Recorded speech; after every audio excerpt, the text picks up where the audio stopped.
Elle est une femme bien sous tout rapport, réalisatrice et scénariste de films horrifiques avec Dans ma peau, Ne te retourne pas ou Dark Touch, mais aussi comédienne, écorchée ou armée d'un grand couteau comme chez François Ozon, et écrivain, auteur de récits de dépression ou d'addiction carabinée à toutes sortes de substances toxiques. Lui est comédien, metteur en scène et directeur du Théâtre National de Strasbourg. Il a toujours défendu les œuvres contemporaines, le théâtre de l'aujourd'hui, celui qui brûle, comme du temps de Molière, qui s'écrit avec la scène et face au réel. Et ce soir, elle, Marina Devant, nous visite avec sortie de son fourreau un nouveau roman, Rose Minuit, publié chez Alia, une histoire de haine et donc d'amour, le récit d'un dernier duel entre un père et sa fille qu'il déteste et à laquelle, alité dans un hôpital, il impose de relater sa vie sexuelle. Marina Devant, si on devait dresser un tableau, donner une couleur de ce Rose Minuit, on serait plutôt chez Balthus, que cite le personnage du père dans votre roman, ou chez Kawabata, dont je crois que vous appréciez les belles endormies? Oui, j'aime beaucoup Kawabata, c'était mon grand amour d'adolescence, mais je pense qu'on serait plutôt chez Balthus. Enfin, ça fait un peu prétentieux en même temps de revendiquer cette comparaison, mais Balthus d'abord, ça me paraît bien pour ce roman parce que c'est la première exposition que m'a emmené voir mon père, que j'ai adoré, et ensuite cette espèce de sensualité un peu vénéneuse, un peu hypocrite, un peu, voilà, me paraît plus dans le ton de Rose Minuit, où la sexualité est vécue un peu in effigie dans le langage et non pas dans la consommation. Vous, Stanislas Nordet, vous êtes au Théâtre de la Colline, vous y jouez jusqu'au 4 juin et mettez en scène Je suis Fassbinder. C'est une création à 4 mains avec le metteur en scène et dramaturge allemand Falk Richter. Il y a un côté poupée russe dans cette histoire, ou poupée allemande. Donc est-ce que vous pouvez reprendre le fil? Vous êtes qui, Stanislas Nordet? Eh oui, c'est une bonne question. Dans la manière dont Falk Richter a écrit, je suis Stanislas Nordet, je suis Falk Richter, je suis Fassbinder et peut-être bien d'autres. C'est la question du créateur, en tout cas du créateur qui cherche à être à la fois dans le collectif, puisque c'est l'histoire de Fassbinder, c'est l'histoire de Richter, c'est la mienne. On commence à faire du théâtre, on a un rêve de collectif, et puis à un moment donné, le collectif se casse un peu la figure, donc on devient un dictateur. On le sait, on en souffre. On le revendique, on le cache. Voilà, donc le spectacle, en tout cas, flirte avec aussi ces questions-là de qu'est-ce que c'est que cette création qui pourrait être une belle histoire collective et puis qui souvent devient, peu ou prou, qu'on le veuille ou non, la prise de pouvoir d'un homme ou d'une femme sur un certain nombre de participants d'une création. Alors, on va écouter Rainer Werner Fassbinder, justement, donc qui est à la fois metteur en scène et homme de cinéma. On est en 1977 dans un mini-documentaire pour le film collectif L'Allemagne en automne, dont il est beaucoup question dans votre spectacle, Stanislas Nordet. Nous sommes dans une cuisine. Fassbinder, blouson en cuir, discute démocratie avec sa mère, pull léopard. Die Demokratie ist doch die menschlichste Staatsform, oder ist sie das nicht? Du, es ist das kleinste aller Übel, nicht? Das kleinste aller Übel? Ja, im Augenblick ist es wirklich ein Übel. Die Demokratie? Ja. Was wäre denn besser? Was Autoritäres? Nein, bei uns im Moment das Beste wäre so ein autoritärer Herrscher, der ganz gut ist und ganz lieb und ordentlich. L'Allemagne en automne de et avec Fassbinder et sa mère, femme démocrate qui a vécu sous le Troisième Reich et qui lui dit tranquillement, en pleine crise terroriste de la bande à Bader, qui est en fond historique puisqu'on est donc à la fin des années 70, qu'il faudrait à l'Allemagne un bon dirigeant autoritaire, gentil et juste. Stanislas Nordet, vous en venez donc à citer cette phrase dans votre spectacle Je suis Fassbinder. Pour l'écriture avec Falk Richter, vous avez énormément revu de films de Fassbinder. Pourquoi vous êtes arrêté sur celui-là et sur cette phrase de la mère? C'est un film assez incroyable, hein. C'est un film qui doit durer 12 à 13 minutes, qui fait partie d'un film collectif, pour le coup, fait avec une dizaine de cinéastes allemands sur la question de la fraction armée rouge. Et Fassbinder se filme dans son appartement, dans son quotidien, avec sa mère, avec son amant, Armin aussi. Et donc c'est un film qui raconte l'entrelacement de l'intime et du politique, parce que Fassbinder c'était ça. Le film est tourné, se passe pendant la nuit où Bader et Meinhof ont été suicidés dans leurs cellules, et donc c'est cette angoisse première de Fassbinder de est-ce qu'il est encore possible de parler politique pour un artiste, ou est-ce que lui aussi va être assassiné? Qu'est-ce que sa mère pense de l'histoire récente, de l'histoire à venir? Et en même temps, il y a des scènes dans ce film incroyables entre lui et son amant, où effectivement dans la vraie vie aussi, Fassbinder est un dictateur, frappe son amant devant la caméra. Enfin, c'est un film assez incroyable parce que je crois qu'il nous a touchés, parce que aussi bien Falk, Richter que moi-même sommes fascinés par cet entrelacement dans l'art de l'intime et du politique, quand les deux sont menés de front et assumés. Et le spectacle parle beaucoup de ça. Moi-même, dans mon travail de metteur en scène, je travaille souvent avec ma propre mère que je mets en scène. Donc cette question-là est une question qui nous travaille. Marina Devant, il me semble qu'il y a aussi dans votre roman Rose Minuit, publié donc chez Alia, un entrelacement de l'intime et du politique. Il y a en tout cas un face-à-face, non pas entre la mère et son fils, mais entre le père et sa fille. Après avoir touché, je le disais en vous présentant, la question de la dépression, la question de l'addiction dans votre second roman Stéréoscopie. Vous vous attaquez à cette relation trouble, ambiguë. On parlait de Balthus et de ses couleurs à l'instant. Vous dites « j'aime toucher les interdits ». Il est question de cela dans le dialogue entre le père et sa fille dans Rose Minuit. Ce dispositif avec ce père alité à l'hôpital qui se sent mourir, qui se sent diminuer, et qui demande à sa fille de lui relater sa vie sexuelle, qui lui impose cela. Ça m'a fait songer, moi, personnellement, à Georges Bataille, mais vous, quels interdits, cette fois-ci, quel point névralgique, parce que je crois que c'est un mot que vous aimez, vous avez cherché à toucher avec Rose Minuit? Mais je raisonne pas tout à fait comme ça. Hein. C'est-à-dire que je sais pas, j'ai peut-être dit j'aime toucher les interdits, peut-être que c'est un goût que j'ai, etc. Mais quand je projette un film ou un livre, je me fais pas une liste comme ça de tabous que j'aimerais transgresser ou d'interdits auxquels j'aimerais toucher. C'est tout simplement une situation qui me parle. À un moment donné, quelque chose aussi que j'ai trouvé amusant, puisque le père, il lui demande de raconter sa vie sexuelle, c'est pas seulement ça, il fait semblant de pas la reconnaître, il fait semblant d'avoir des séquelles de son AVC, parce qu'il peut pas la sentir, parce qu'elle est fonctionnaire. Donc c'est une situation qui au début, moi, me paraissait marrante, et au sein de laquelle, effectivement, il y a une érotisation du rapport qui parlait un petit peu des limites dans le rapport parent-enfant, et en tout cas d'une zone d'inconfort qu'on peut avoir expérimenté, que moi j'ai le sentiment d'expérimenter, enfin comme ça un interdit qui est toujours un peu flou, qui peut toujours être mis à mal dans les mots, en tout cas on parle pas c'est pas du tout une histoire d'inceste, de violence physique, oui, non, mais c'est une grande violence, mais dans les mots. Mais voilà, donc j'ai complètement perdu le fil de ma phrase. Oui, donc j'ai pas raisonné en termes d'interdit, mais il me semble que ça touche c'est-à-dire que moi, souvent, j'ai remarqué que les gens comprennent assez peu sur le thème de l'inceste, justement, que l'inceste n'est pas forcément un viol, n'est pas forcément une effraction, n'est pas forcément... Et que si des gens, à un moment donné, ont le sentiment d'avoir une enfance un peu trouble, un peu malaisante, un peu machin, on leur dit « mais ah oui, mais tu n'as pas été violée ». Enfin, c'est quelque chose que j'ai souvent vu au sujet des gens qui parlent comme ça de frontières qui n'étaient pas nettes, etc. Et donc, moi, j'ai voulu parler un petit peu de cette tension ou d'un inceste plus symbolique qui a lieu dans le langage et qui est une source d'angoisse pour l'enfant. Enfin, l'enfant même grandit, puisqu'en l'occurrence, elle a 40 ans. Donc, c'est sans doute l'interdit de l'inceste qui est en jeu là-dessus, mais c'est pas vraiment ce qui m'a guidée, c'est ce dont je me suis rendu compte plus tard. Ce qui m'a guidée, c'est que ça me faisait vraiment rigoler, qu'il fasse semblant de pas la reconnaître, et que j'ai un petit peu déliré. La dernière fois que j'ai vu mon père avant qu'il meure, c'était à l'hôpital.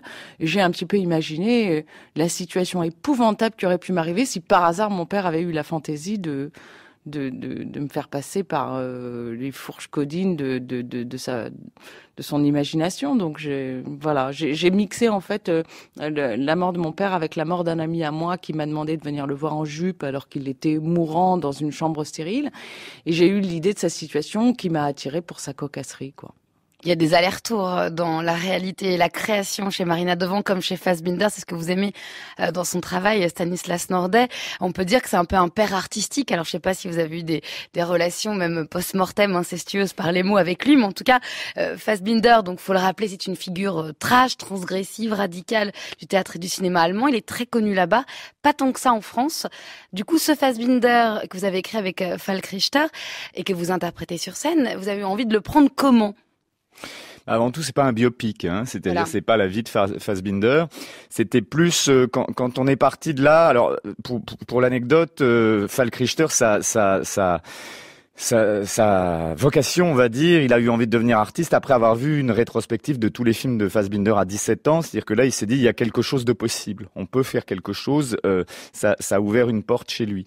Après, la figure de Fassbinder, moi, je la trouve importante parce que c'est quelqu'un qui regardait le monde qui l'entourait. Enfin, Fassbinder, il fait l'année des 13 lunes. La question du transgenre, elle tourne déjà à ce moment-là. Il fait tous les autres s'appellent Ali.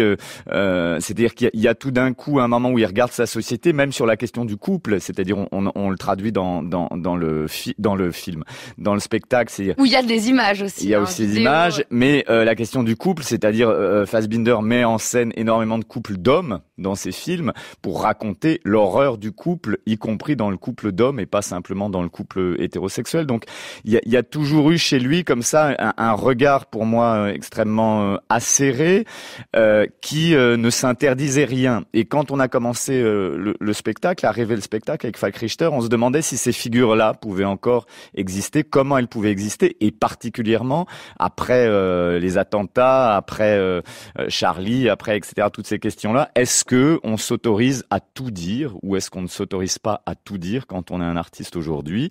Donc le spectacle interroge aussi cette chose-là. Après, je reprends ce que disait Marina sur le cocasse aussi. La question, c'était pas de faire un spectacle à thèse, c'était aussi de Fassbinder est une figure qui est aussi joyeuse, loufoque. C'est pas simplement l'ombre, etc. C'est quelqu'un qui avait énormément d'humour. Donc le spectacle aussi essaye d'une certaine manière de témoigner des années Fassbinder, de ces années-là aussi, des années 70, qui pour moi ça veut dire quelque chose. Les années 70, c'est un moment où il y a énormément de choses qui circulent, à tout point de vue d'ailleurs, y compris les substances, mais tout. Et voilà, est-ce qu'aujourd'hui on est dans des années qui sont des années plus sages ? Est-ce que voilà, qu'est-ce que c'est que ce temps-là ? Alors mon père, à moi, on va dire spirituel en cinéma, en littérature, c'est Jean-Pierre Mocky, votre père, sinon oui, quand non, même. Mon père, c'est Jean-Pierre Mocky, mais ça, c'est autre chose. Mais mon vrai père spirituel, c'est Pasolini. Donc, et le père spirituel de Falk, c'est Fassbinder. Donc, c'est Falk qui écrit. Donc, on s'est attaché à la figure de Fassbinder, que je connaissais un peu, mais pas si bien que ça, parce que comme vous le disiez, en France, on connaît Fassbinder particulièrement à partir du moment des derniers films, Le mariage de Maria Brown, etc. Mais on connaît finalement pas toute l'aventure théâtrale qu'il a menée, l'antithéâtre. Il a créé un mouvement qui s'appelait l'antithéâtre, et puis ensuite tous les premiers films qui sont le prolongement vraiment de son aventure collective avec les acteurs de l'antithéâtre. Et c'est des films d'ailleurs qui, à mon sens, vont beaucoup plus loin que les films qu'on connaît plus, comme Lily Marlène, Querelle, etc. en France. Mais derrière ça, c'était l'idée de faire un spectacle qui puisse parler aussi à plusieurs générations, puisque l'enjeu c'était que ça puisse éveiller des choses chez les gens qui ont connu les années Fassbinder et tout ça. Mais aussi, notre enjeu, c'était de faire un spectacle qui parle à la jeune génération. C'est-à-dire, on peut voir un spectacle sans rien connaître de Fassbinder. C'est un point de départ, Fassbinder.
Des années 70 de Fassbinder aux années 80 des Béruriers Noirs, J'ai peur, 1984 de la peur. Il y en a dans le cœur de ces chanteurs punk français, mais il y en a aussi un peu partout dans votre travail, dans votre œuvre, Marina Devant, que ce soit au cinéma où vous cultivez votre goût pour la peur, pour l'inquiétude et puis de la peur, de l'angoisse, c'est le mot que vous avez employé. Il y en a dans Rose Minuit, ce nouveau roman. C'est la peur de se perdre, de se retrouver comme ça, diminué, alité à l'hôpital, la peur de sa fille pour les violences symboliques qu'elle a subies dans son éducation de la part de ce père. Et puis, il y a cette confusion que vous décrivez entre l'émotion sexuelle et la peur. Un peu plus loin, vous évoquez à nouveau, vous associez l'émoi et la crainte. Est-ce que vous pouvez nous expliquer en quoi, pour le personnage de Florence et peut-être pour vous, ces deux émotions, ces deux affects ont partie liée? Pour tout vous dire, j'espère ne pas raconter quelque chose de déplacé, mais quand j'avais 6 ans, j'ai découvert la masturbation.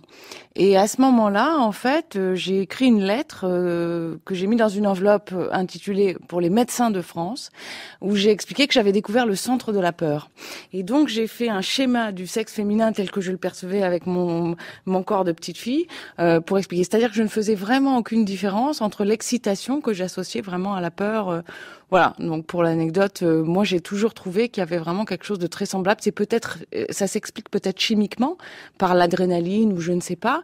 Ça n'évolue pas forcément. Je pense pas que ce soit lié seulement au masochisme mais je crois qu'il y a quelque chose du bouleversement des repères, du sentiment de la perte de contrôle qu'on éprouve devant un homme ou une femme qui nous plaît et qu'on éprouve s'il y a un tigre qui surgit. Enfin bon, toute proportion gardée, je préfère que ce soit un être humain. Mais en tout cas, la peur, moi, au cinéma, alors de manière assez différente, c'est un sentiment qui m'intéresse beaucoup parce que moi, je suis très trouillarde, j'ai peur d'à peu près tout. J'ai peur des araignées, j'ai peur de toutes sortes de choses. Des dinosaures, des dinosaures, et c'est vrai qu'au cinéma, c'est un espace de jeu. Alors je crois pas là. Je sens pas d'érotisation spécialement au cinéma quand j'ai peur, mais disons que c'est une émotion forte, archaïque, que dans un espace protégé, je trouve amusant d'éprouver, et qu'en tout cas j'ai plus d'habileté à susciter que peut-être une émotion plus j'allais dire plus profonde, c'est profond la peur, mais je veux dire quelque chose de plus sentimental où je suis moins à l'aise. Donc c'est vrai que dans mon cinéma, à travers plus l'angoisse, l'inquiétude que la peur massive, parce que j'ai pas vraiment fait des thrillers, j'ai fait un seul film d'horreur, les autres étaient plus dans le registre de l'étrange, mais c'est vrai que c'est un sentiment que j'aime bien, voilà. La peur, c'est important dans le spectacle aussi. Je suis Fassbinder et dans sa démarche, il y a une scène avec Judith Henry. Elle est poursuivie par vous, Stanislas Nordet, qui êtes en même temps Werner Fassbinder, parce qu'elle n'arrive pas à dormir la nuit. Alors il lui dit, mais qu'est-ce que t'as? C'est ta mère, c'est ton angoisse d'être seule, d'être envoyée dans ton tout petit toit qui n'est pas avec les autres et qui ne sait plus. Bref, il parle de la peur, Fassbinder, Stanislas Nordet, comme un élément finalement qui gangrène autant la société que les rapports humains. Est-ce que c'est ça? Qu'est-ce qu'il faut en faire? Faut l'affronter, en tout cas, faut la faire sortir. Son précédent spectacle, il a fait un spectacle au théâtre de la Schaubühne à Berlin, s'appelait Fear, la peur donc. Mais alors là, qui est la peur de la résurgence, il met en scène dans Fear des... Ah là, c'est Falk Richter et pas Fassbinder. Il met en scène Marine Le Pen et tous les dirigeants d'extrême droite, et à côté, il projette des zombies qui sortent des cimetières, etc. C'est-à-dire la résurgence, le retour des morts vivants. Donc cette question de la peur, c'est la peur face à tout ce qui nous échappe, à la fois dans la société, dans le politique, dans notre histoire contemporaine, et à tout ce qui nous échappe aussi dans le couple, dans nos relations amoureuses, tout ce qu'on ne maîtrise pas, la peur, la confusion. Et le spectacle traite aussi beaucoup de ça, mais ça aussi en écho à Fassbinder, c'est-à-dire que la plupart des films de Fassbinder racontent des relations de couple extrêmement violentes, où les hommes frappent les femmes, où tout d'un coup il y a cette violence qui est caractérisée et qui ne cesse pas, qui ne cessera jamais. Donc ce thème de la peur, en tout cas chez lui, chez Fassbinder et chez Falk Richter, se décline constamment. Donc il y a d'ailleurs une partie du spectacle qu'on appelle entre nous la nuit de la peur, qui est ce moment où tous ces personnages sont seuls chez eux et voient le sol s'effondrer sous eux, à la fois de leur rapport au monde et de leur rapport à l'autre. Voilà, parce que les personnages de Fassbinder et les personnages de Falk Richter sont souvent des gens guettés par la solitude et par la disparition de l'autre ou des autres dans la relation amoureuse. Il y a de la violence. Il y a partout de la violence. Ils étaient des milliers au Nouvel An à Cologne, et Merkel nous les ramène. Mais elle a des gardes du corps, il ne lui arrive rien. Mais nous... La plupart des viols perpétrés sur des femmes allemandes ont toujours lieu à l'intérieur du mariage. Et jusque dans les années 90, notre Union démocratique chrétienne s'est battue avec acharnement pour que le viol conjugal ne soit pas considéré comme un délit. Et maintenant, tu ne peux pas faire un pas sans lire tous ces posts haineux et commentaires excités et toute cette merde que tous ces nouveaux nazis, dans leur parti de merde, répugnants et nationalistes, écrivent et disent soudain que tous les Arabes doivent partir juste parce que quelques hommes hétéros, criminels et bourrés sont devenus dingues à la gare le soir du réveillon. Je veux dire, c'est peut-être ça le problème. Les hommes hétérosexuels, ou le machisme, ou la folie religieuse, ou la réduction de la femme à un pur objet sexuel. Je veux dire, tu as ça partout. Oui, mais ils font tout ça en pire, Stan. Rainer, mon Dieu, oui, Rainer. Ces réfugiés qui, mon Dieu, sont là, dans leur camp, à regarder des pornos sur Internet. Et ensuite, ils voient des femmes qui passent. Et alors, ils croient que ce sont toutes des putes. Il faut bien que toute leur testostérone, tout leur sperme aille quelque part. Non. Ils veulent faire gicler leur sperme dans les femmes allemandes par la violence. C'est une sensation folle de puissance et de triomphe quand ils remplissent nos femmes chrétiennes blondes de leur sperme. Maman! Vous êtes à l'intérieur de cette pièce « Je suis Fassbinder ». Attention, c'est un extrait, effectivement, qui peut heurter la sensibilité du public. Vous êtes Stanislas Nordet, Rainer Fassbinder, sur scène. C'est une pièce qui intègre des événements récents, on l'entend, puisqu'il s'agit de la nuit des viols, le jour de l'an, à Cologne. Vous l'avez écrit à 4 mains avec Falk Richter, dramaturge et metteur en scène allemand. Comment ça s'est passé, cette écriture ? Et pourquoi c'était important pour vous qu'à la première représentation, personne n'ait encore lu une seule ligne du texte ? Je crois que ça c'est vraiment Falk Richter pour qui c'est important d'écrire jusqu'à la dernière minute, c'est-à-dire que au début des répétitions, la moitié du texte n'était pas encore écrite, ce qui est rare. Hein. Ça s'est écrit très tard. C'est d'ailleurs pour ça que le spectacle parle de Cologne, parle de la mort de David Bowie, etc. Donc le processus d'écriture est un processus qui va vraiment jusqu'à la première. Après, il était important. C'est la première fois que Falk, enfin une des premières fois qu'il écrit en France. Habituellement, il écrit en Allemagne. Donc, il y avait l'idée de travailler sur une distance. On voulait écrire sur aujourd'hui, sur l'actualité, mais on voulait pas écrire sur le 13 novembre. On voulait pas écrire d'abord sur les attentats. Donc, tout d'un coup, le 31 décembre, Cologne, les agressions sexuelles, etc. C'était tout d'un coup une manière de créer à la fois une distance avec la France, parce que Cologne, c'est là et c'est pas là à la fois. C'est proche et c'est loin. Donc, ça permettait aussi, voilà, d'avoir un effet de loupe qui soit un petit peu différent. Et après, dans le processus de travail, dans la genèse, il y a beaucoup de travail, beaucoup de discussions avec les acteurs. Ça s'écrit à partir des acteurs. Il y a beaucoup d'improvisation. Falk réécrit le monologue final. Falk me l'a donné une semaine avant la première, donc tout d'un coup, voilà, il y a quelque chose qui est très vivant. Sur l'Europe, Voilà, dans le processus d'écriture, il y a quelque chose qui est très vivant et qui, je crois, donne au public cette sensation d'immédiateté, parce que, en tout cas, c'est ce que le public nous renvoie, de cette sensation d'immédiateté. Alors, ça parle de l'actualité, ça parle d'aujourd'hui, mais c'est un spectacle qui a une poétique aussi. Hein, il y a une vraie écriture derrière, mais voilà, c'est un spectacle qui essaye d'être écrit jusqu'à la dernière seconde pour que le public ensuite entendent. Et après, ce qui est intéressant, c'est que ça nourrit. Je vous donne l'exemple de la représentation là d'hier soir. C'est la première. La question était on parle beaucoup d'agression sexuelle dans le spectacle, et puis il y avait l'histoire qui venait d'arriver de ce député français, serré par les agressions sexuelles. Évidemment, à ce moment-là, tout le public et nous sur scène, on pense à ça, mais c'est pas écrit. Ça rebondit comme ça sur l'actualité immédiate. immédiate. Marina Devant, dans ce dialogue entre le père et sa fille dans votre roman Rose Minuit, il y a cette question de savoir si cette femme continue à rendre visite à son père pour réparer quelque chose ou pour se faire souffrir ou pour le faire souffrir. Vous, dans votre écriture précisément, parce qu'on parle d'écriture à l'instant avec Stanislas Nordet, est-ce que vous cherchez à réparer avec vos récits, réparer quelque chose, peut-être dans votre histoire, ou vous cherchez à vous faire du mal?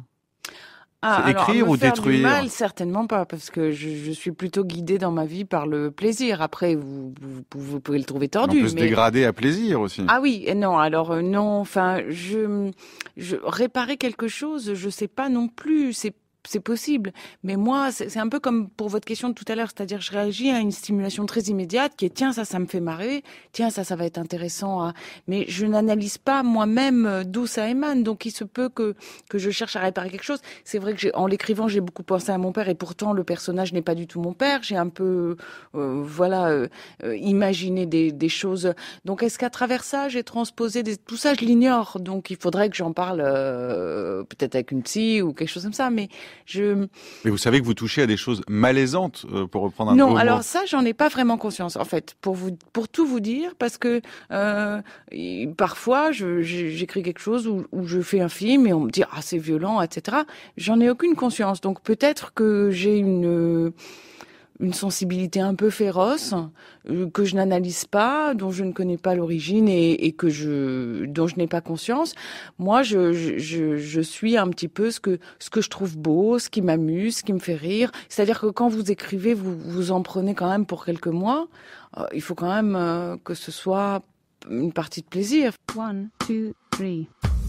Vous écoutez Ping Pong, l'émission qui aime le plaisir jusque dans sa férocité. La famille, le théâtre et la politique, c'est la trinité de la deuxième partie avec nos invités Stanislas Nordet et Marina Devant. Mais tout de suite, il est l'heure de retrouver Zoé Sfez pour le Journal de la Culture.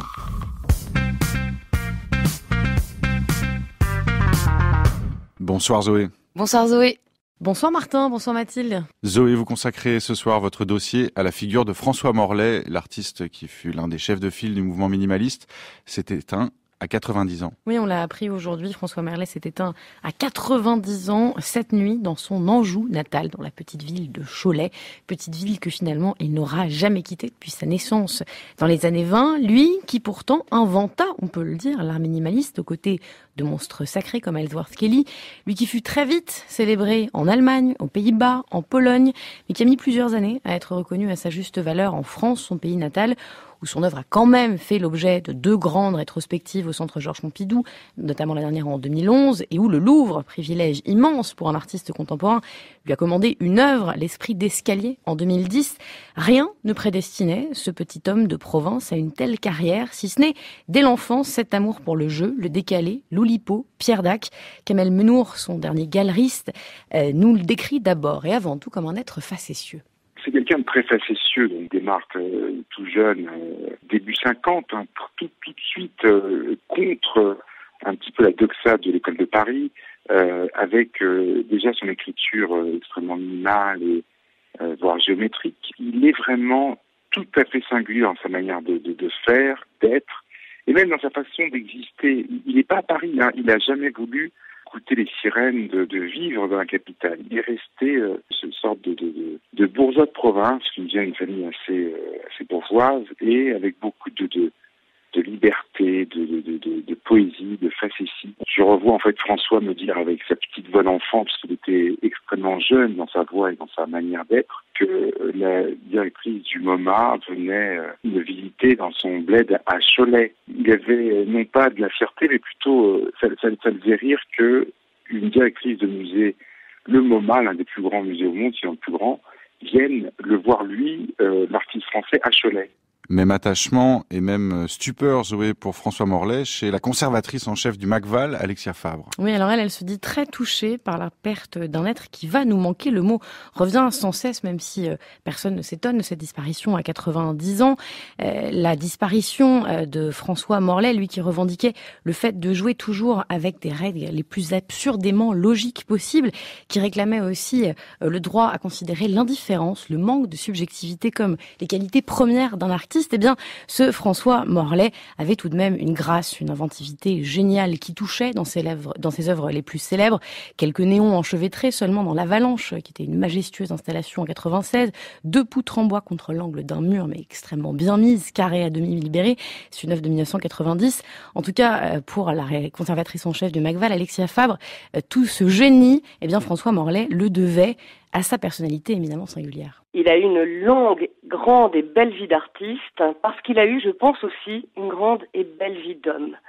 Voilà, c'est quelqu'un qui a tenu l'art à distance dans sa vie, et en même temps qui n'a eu de cesse de toujours placer l'art dans la vie. Une grande partie de sa vie, il est resté chef d'entreprise à Cholet.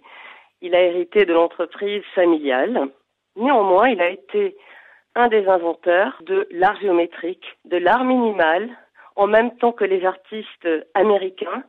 Son grand projet, c'est vraiment cette relation entre l'art et la vie, et il y a travaillé dès les années 60 avec ses complices du GRAVE, du groupe de recherche d'art visuel, des artistes souvent sud-américains qui, comme lui, maniaient l'humour, l'ironie, et justement amenaient l'art au plus près des gens, dans les prises uniques, dans la rue, fabriquant des lunettes pour voir le monde autrement. Donc il y a vraiment ce rapport qui dédramatise l'art contemporain, mais surtout qui fait une place aux visiteurs, aux spectateurs. François Morlet, qui donc a disparu, mais son œuvre reste, elle est visible dans quasiment toutes les grandes institutions françaises, évidemment au Macval, mais aussi au Centre Georges Pompidou, au Musée d'art moderne de la ville de Paris et évidemment au Louvre. On passe au bref Zoé sous le signe du trône de fer. Et oui, l'auteur américain George R.R. Martin, j'espère que je le dis bien, c'est l'auteur de Game of Thrones, a publié un chapitre du nouveau volet de la saga Game of Thrones. Cette fameuse saga, ce nouveau volet attendu, puisque je rappelle que depuis 2012, l'écrivain de 67 ans a déjà publié plusieurs passages de ce nouveau livre qui s'appellera The Winds of Winter, les vents de l'hiver. Je rappelle que depuis 96, il a publié 5 tomes de Game of Thrones, le dernier en 2011. Il avait déjà laissé passer 6 ans entre le 4e et le 5e tome. La 6e est donc extrêmement attendue, mais il a encore indiqué fin octobre qu'il était toujours en retard dans son échéance. La 6e saison qui a commencé à être diffusée il y a 2 semaines, c'est la première fois que cette saison n'est pas calquée sur cette saga et donc nous dévoile l'histoire sans qu'on la connaisse du tout. La démocratie, c'est tellement surfait. L'équipe de la série à succès House of Cards se moque de Manuel Valls. Oui, Manuel Valls, Democracy is overrated. La démocratie, c'est surfait. C'est le slogan de la série House of Cards qui a donc tweeté ça sur le compte de Manuel Valls en faisant référence évidemment au passage en force de la loi El Khomri avec le 49.3. Le Premier ministre a fait bonne figure en répondant 1 heure plus tard avec un Dear Frank, democracy is the worst form of government except of all others. Cher Frank, la démocratie est le pire des régimes, à l'exception de tous les autres. Pourquoi cher Frank ? Parce que Frank Underwood, alias Kevin Spacey, c'est le héros d'House of Cards. Ping Pong, c'est sur France Culture.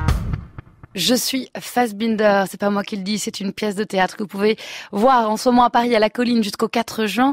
Il y joue, il la met en scène, Stanislas Nordet, c'est notre invité avec Marina Devant dans cette deuxième partie. On va écouter un extrait, il s'agit beaucoup d'Europe et d'Europe qui bascule.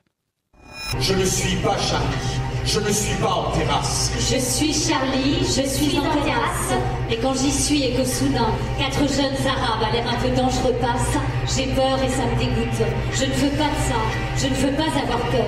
Je ne veux pas avoir peur, mais parfois j'ai peur. Je ne veux pas avoir peur. Je ne peux pas avoir peur. Je suis ce jeune de 15 ans qui habite à Montfermeil et qui n'a pas d'argent pour aller à Paris en RER, boire du champagne la nuit, en terrasse place de la République avec ses amis et qui pense. C'est bien fait pour vous, riches glandeurs de merde.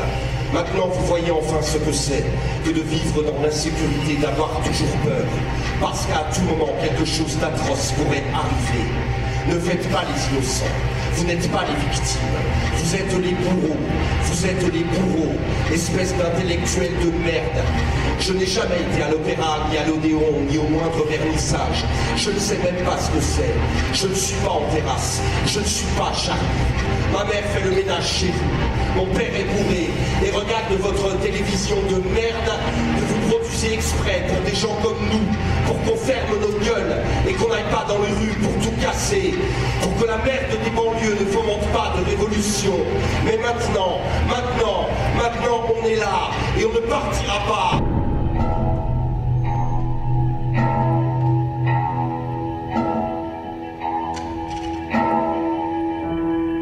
La musique, c'est Our Love de Günther Kaufmann que vous retrouvez dans un film de Fassbinder, le soldat américain, que vous retrouvez aussi chanté par les comédiens de Je suis Fassbinder au Théâtre de la Colline à Paris.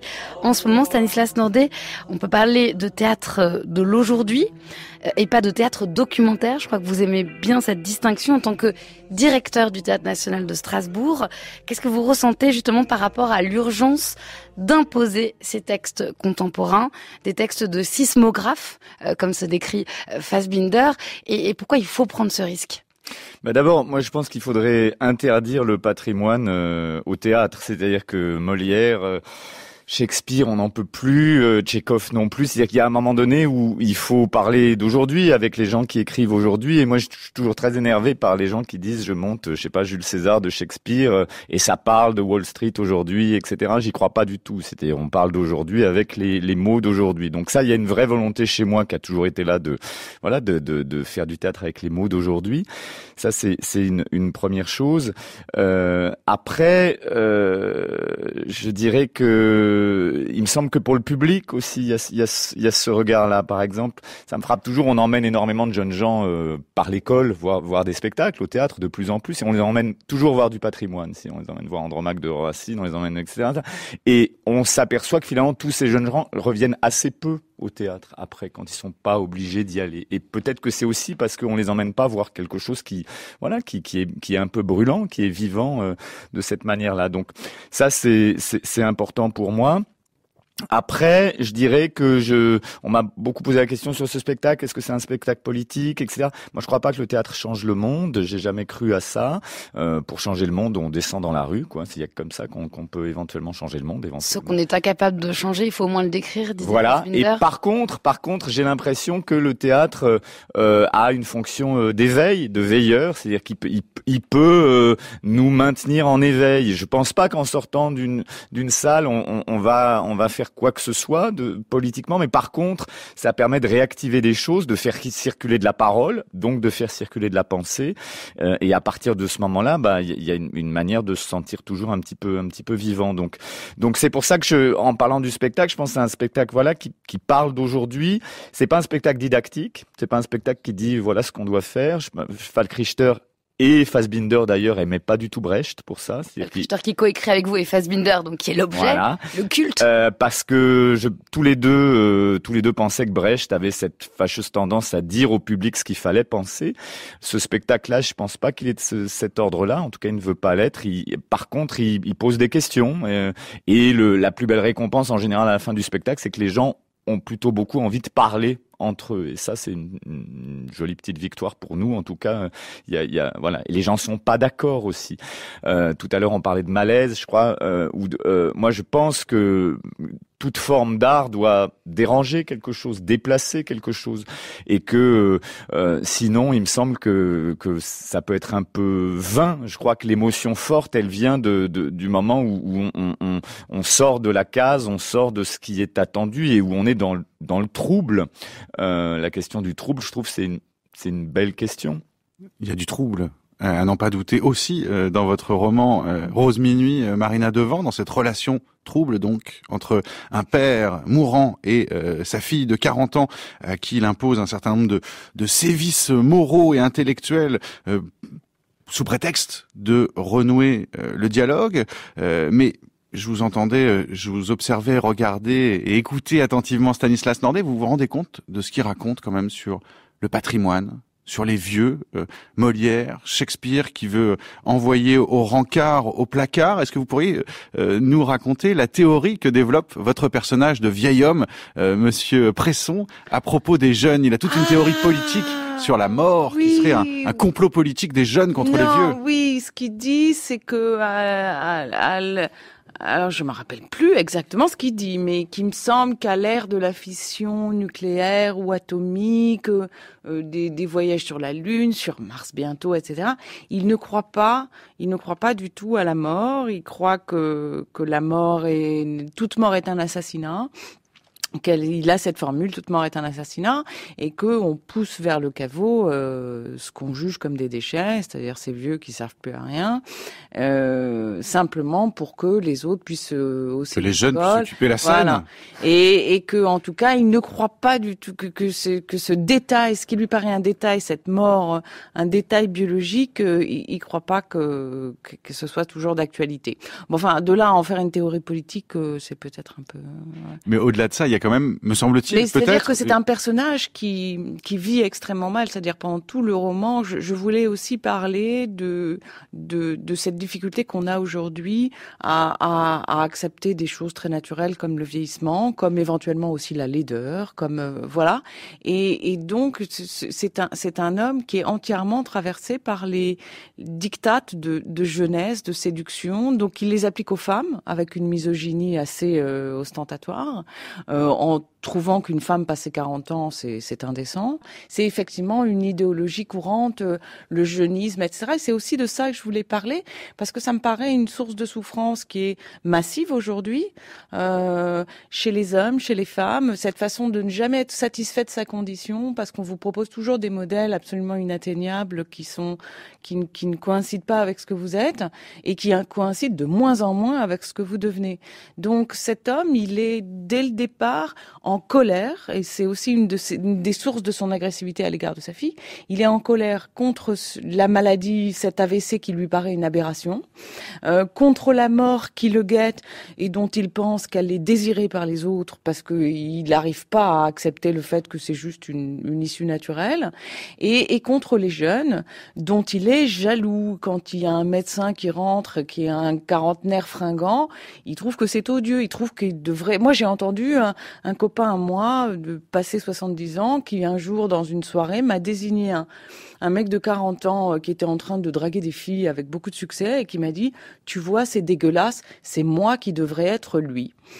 Et ça m'avait frappé parce qu'il a été lui et ce garçon sera un septuagénaire. Donc j'avais envie de parler de ce qui me paraît à la fois à nouveau une source de comédie, enfin moi ça me faisait rire, et en même temps une souffrance que tout un chacun expérimente un peu et que j'ai poussé à l'extrême chez ce personnage de vieillard. Mais est-ce que Stanislas Norden ne participe pas effectivement à sa manière au complot des jeunes contre les vieux, parce que vous essayez d'aller loin dans la représentation du monde d'aujourd'hui, que ce soit à la fois sur la scène, mais dans la distribution, aussi dans le public. C'est une action que vous menez, ça, que ça soit enfin un théâtre reflet du monde contemporain? Après, la question, c'est toujours qu'il n'y ait pas une partie de la société qui confisque voilà tous les outils finalement, parce que la question en tout cas du théâtre, pour parler largement, hein, c'est que le théâtre public dans lequel je travaille est quand même confisqué entre guillemets par une certaine génération. On le sait, c'est plus les plus de 50 ans qui vont au théâtre pour aller vite. Super qu'ils soient là, mais que ce soit pas les seuls et qu'il y ait quelque chose qui circule. Et pour ça, il me semble que mais la question du patrimoine, je trouve que c'est une question intéressante. On met beaucoup d'argent dans le patrimoine. Ok. Après, quand on sort de l'Europe, quand on va, je sais pas, en Corée du Sud, à Séoul, et qu'on voit même architecturalement ce qui se passe, la question du patrimoine, elle est pas première. La question, elle est tout d'un coup d'être là, de construire l'aujourd'hui. Et que cette question-là, je trouve, c'est une belle question à tout point de vue dans tous les arts et dans le théâtre, en tout cas. La question du patrimoine, elle est très très présente. Je sais pas, peut-être moins dans le cinéma, par exemple, où finalement on parle de vieux films. Voilà, je sais pas, quand on va voir un western des années 50, on dit on va voir un vieux film. Quand on va voir une pièce de Shakespeare, on dit pas je vais voir une vieille pièce. Et pourtant, hein. Donc là, je pense qu'il y a quelque chose et pourtant, c'est le cas. Donc il y a quelque chose à faire, et ça, il faut. Moi, je le fais depuis toujours par goût aussi. Moi, j'ai toujours aimé. Je sais pas, j'aime pas. Je sais pas, la peinture. J'aime la peinture à partir de 1950 et pas avant. Ça me touche plus. J'aime la musique. à partir de 1950 et pas avant. Ça me touche plus, je sais pas, une œuvre de Xenakis ou de Boulez qu'une œuvre de Mozart. Je sais pas comment dire. Donc j'ai toujours un goût, moi, pour l'aujourd'hui, pour ce qui se fait autour, pour ce qui s'invente autour. Je trouve que la vie, elle est là. Ping-pong.